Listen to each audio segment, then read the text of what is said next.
What's up, guys? Innova just released another one of my stamp designs, and I know I say this a lot, but I'm really excited about this one because I've been a hot rodder for a very long time. I love cars, I love high performance, I love mechanics, and I really got to tap into that background doing this stamp design.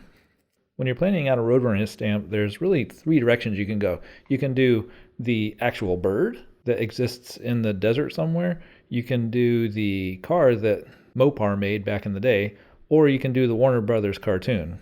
Well, if you know much about me, you know my stance on intellectual property theft, so I wasn't going to do any of those. So what I decided to do was kind of combine the three ideas into a single idea and make a mechanical bird that is basically made out of car parts. So, like I said, I've done a lot of hot rodding in the past. I've built and swapped a few engines, and I really got to tap into that background to make sure that I got this engine right. So one of the things, I don't really like drawing machinery. It's tough. You got to really nail the perspective if you want it to look right. And if you don't nail that perspective, if things don't look parallel and they don't look like they're receding into space, then the design's a fail. So you can see here some of the steps that I had to take to make sure that the engine looked natural.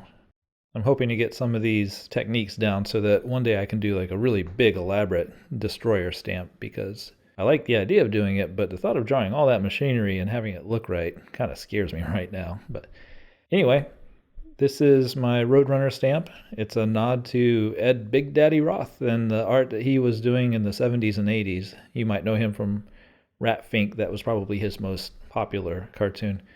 I did throw a couple of Easter eggs in here that didn't make it onto the disc. I want to call out the little wrench that's above the rear tire.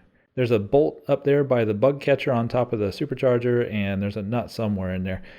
If you've done any hot rodding, you know what I'm talking about. You're going to leave a wrench on the engine. You're going to have leftover parts. I mean, you don't even have to be a hot rodder to know that. If you're putting together an IKEA cabinet, you're going to have leftover parts. And I don't know. I thought it was a fun little detail to add to the design, but in the end, it didn't make much sense, and the wrench kind of looked like a chicken bone, so we decided to leave that one off. I thought it was fun. One of the other details I added in there was I drew the engine block and it didn't have a water pump on it. So I was like, well, man, he's quarter mile down the road redlining this beast, so this thing's going to be hot with no water pump. So I decided to draw little flames coming out of the water neck and out of the holes where the water pump would be screwed on. I don't know, I thought it was fun. But like I said, I'm super happy to have finally gotten to do a hot rod themed stamp, and man, I love how this turned out. All right, guys, thanks for the interest, and hope you guys catch my next design. Bye.